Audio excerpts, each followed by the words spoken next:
తూటాలు పేలితే, ఉగ్రవాదుల తూటాలు పేలితే దాని ప్రకంపనలు భారతదేశం అంతా ఎలా పాకిందో మనందరం చూస్తున్నాం. అది మన పార్టీ, మన జన సైనికుని కూడా చంపేస్తున్నది ఉగ్రవాదం.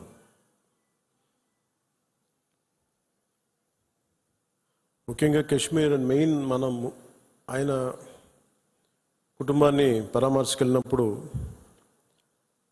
వారి సతీమణి మాట్లాడింది, వాడి పిల్లలు ఎంత ఘాతుకంగా చంపారంటే, ఎంత క్రూరంగా చంపారంటే, ఐడి కార్డ్స్ తీసుకొని నువ్వు హిందువా కాదా ఐడి కార్డ్స్ అడిగి, లేదంటే ముఖ్యంగా మన మసూదన్ గారి సంఘటన అయితే ఆయన సతీమణి గారి మాటల్లో సరిగ్గా 3 రోజుల ముందు వెళ్ళారంట బెంగళూరు నుంచి 3 కుటుంబాలతోటి. వెళ్తే నేను అన్ని రోజులు మామూలుగా మోడర్న్ డ్రెస్సులు వేసుకున్నాను, కానీ ఎందుకు ఆ రోజు మసూదన్ అంటే ఆయన అడిగారంట, డ్రెస్ వేసుకుంటే మోడర్న్ డ్రెస్ వేసుకుని బొట్టు పెట్టుకోకూడదా అని. అంటే ఆ సంఘటనకి ముందు సరిగ్గా ఒక అరగంట ముందు బొట్టు పెట్టుకున్నారంట. ఆవిడ చెప్తుంది ఏంటంటే, బొట్టు పెట్టుకున్న తర్వాత నేను కాదని కూడా అబద్ధం కూడా చెప్పలేం కదా తప్పించుకోవడాకన్నా, అలా దొరికిపోయాం మేము. ముందు అరుపులు వినిపించినాయి, తుపాకీ శబ్దాలు వినిపించినాయి, కింద పడుకున్నాం, నా చేయి కూడా పట్టుకున్నాడు, పిల్లలు కొంచెం దూరంగా ఉన్నారు. ఇదంతా కుటుంబం దాదాపు అలాగే ఆ గ్రౌండ్లో దాదాపు ఆ ఏరియాలో 400 నుంచి 500 మంది ఉండిపోయారు టూరిస్టులు. మసూదన్ గారు ఆయన సతీమణి చేయనే పట్టుకొని, ఏమవుతుంది మనకేమవుతూ, నువ్వు చూడకంటే ఆ బూట్ల చప్పుళ్ళు చాలా తాయితీగా వచ్చి, అంటే ఎందుకు మాట్లాడుతున్నానంటే ఎంత కోల్డ్ బ్లడెడ్తో చంపారంటే మనం ఊహించుకోలేం. అంటే షికారుకు వచ్చినట్టుగా వచ్చి వేటాడి వెళ్ళిపోయారు మనుషుల్ని.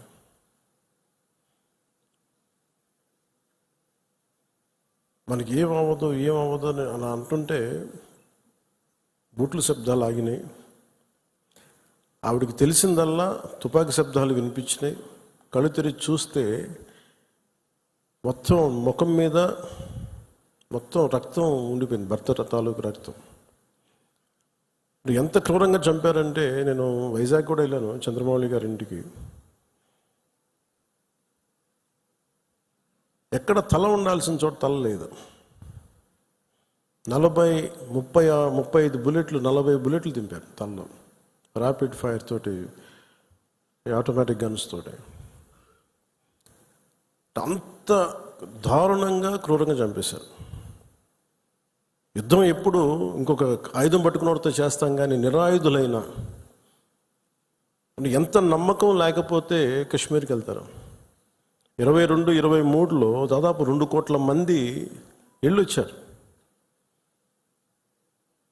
అది ప్రెసిడెంట్ పాలన ఉన్నంతకాలం వచ్చారు. మొన్న పాలన మారగానే అప్పటికి చాలాసార్లు ఎన్నికలు ఇంకా సంసిద్ధంగా లేదు కాశ్మీర్ అని చెప్పినా కానీ కొన్ని పరిస్థితుల వల్ల కుదరలేదు, రాజ్యాంగ పరిస్థితుల్లో ఇంకా ఉండదు అని చెప్పేసి మళ్ళీ ఎప్పుడైతే రాష్ట్ర చేతికి వెళ్ళిపోయిన పగ్గాలు, మళ్ళీ తీవ్రవాదులు విజృంభించి చాలా కోల్డ్ బ్లడెడ్గా చంపేశారు అందరిని. మీరు ఊహించుకోండి, మనందరం ఒక సాయంత్రం అంటే మనకి కాశ్మీర్కి మనకి ఏంటి సంబంధం అనుకుంటాం. గ్లోబల్ విలేజ్ని మాట్లాడుతున్నాం, ప్రపంచాన్ని. అమెరికాలో చిన్నపాటి ఇన్సిడెంట్ జరిగితే దాని ప్రకంపనలు ఆంధ్రాలో కూడా ఉంటాయి. It's become a global village. అలాంటిది దేశం సరిహద్దులు ఏమి జరిగినా, దేశం లోపల ఏమి జరిగినా దాని ప్రకంపనలు మనకు కూడా తగిలి తీరుతాయి. మేబీ ఒక సగటు మనిషిగా బతికే మనకి అంత అవసరం లేకపోవచ్చేమో, కానీ మామూలు మనిషికి అవసరం లేకపోవచ్చేమో, కానీ being a political party, regional పార్టీకి మనకు ఎందుకు అనే ఒక మైండ్ సెట్ ఉంటుంది. మన సంబంధం నేను చెప్తున్నప్పుడు బిగినింగ్లో జాతీయ సమస్యల గురించి నేను మాట్లాడుతున్నప్పుడు చాలా హాస్యాస్పదంగా ఉండేవాళ్ళు అందరూ నాతో. నీకెందుకు ఇవన్నీ స్టేట్స్ విషయాలు చూసుకుంటే, state is a part of the country కదా, state is a part of the nation.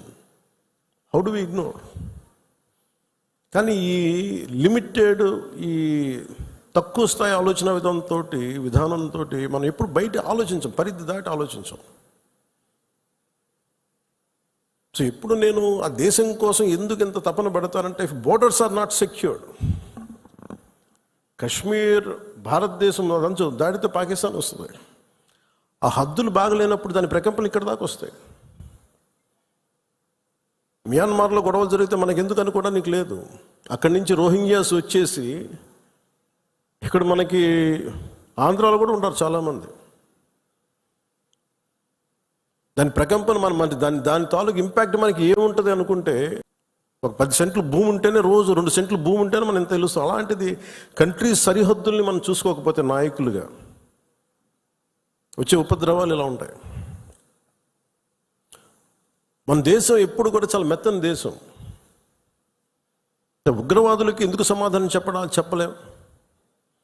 మీరు నిజంగా ఆవిడ పడ్డ బాధ చూస్తే ఇంత కనికరం అవసరం లేదు ఉగ్రవాదుల మీద అనిపించింది. నిర్దాక్షిణ్యంగా తీసేయాలన్నా. ఆవిడ అన్న మాటలు, చంద్రమౌళి గారు మేము మన వైజాగ్లో కనుక, ఆయన retired employee, bank employee, retirement plan ఏం చేయాలో, పిల్లలు అమెరికా వెళ్ళిపోయి ఏం చేయాలో తెలియక ఆయన జస్ట్ ఒక 5 రోజుల కన్నా వెళ్తే ప్రాణాలు పోయినాయి. మీరు ఊహించుకోండి, మన సరదాగా చాట్ తిందామని చెప్పి హైదరాబాద్లో గోకుల్ చాట్కి వెళ్తే బాంబ్ బ్లాస్ట్ జరిగింది, ప్రాణాలు పోయినాయి. Simple chat. అలాగే పార్క్కి వెళ్దాం, లుంబిని పార్క్ వెళ్ళి కూర్చుందాం పిల్ల పాపలతో అంటే బాంబులు పేలినాయి. అంటే ఉగ్రవాదం తాలూకు పంజా అన్నిటి మీద ఉంటుంది. దీంట్లో దాదాపు 26 మంది చనిపోయారు. ఈ గుర్రాలని తీసుకెళ్ళి ఒక్కతను మటుకు ఒకే ఆయన ముస్లిం, మిగతా 25 మంది 25 మెంబర్స్ హిందూస్. అది కూడా ఆయన ఎదిరించాడు. ఆ గుర్రాలను తీసుకెళ్లే వ్యక్తి ఉగ్రవాదులు ఎదిరిస్తే ఆయన చంపేశారనేది వార్త. అంటే కశ్మీరు మనందరం ఒక అందమైన లొకేషన్ చూస్తే మేము చాలాసార్లు, అంటే నాకు ఎందుకు కశ్మీర్ అనేది ప్రత్యేకంగా నాకు తగులుతూ ఉంటుందంటే, యాజ్ ఎ లీడర్ మీరందరూ కూడా, యాజ్ ఎ పొలిటికల్ పార్టీ స్టేక్ హోల్డర్స్గా మీరందరూ you have to read history. అంటే ఇవి భవిష్యత్తులో జరగకుండా ఉండాలి అంటే దాని తాలూకు కశ్మీర్లో తూటాలు పేలితే దాని ప్రకంపనలు ఇప్పుడు మన పార్టీ దాకా ఎలా వచ్చినాయో, ఇది దేశం అంతా ఇట్లాగే ఉంది పరిస్థితి.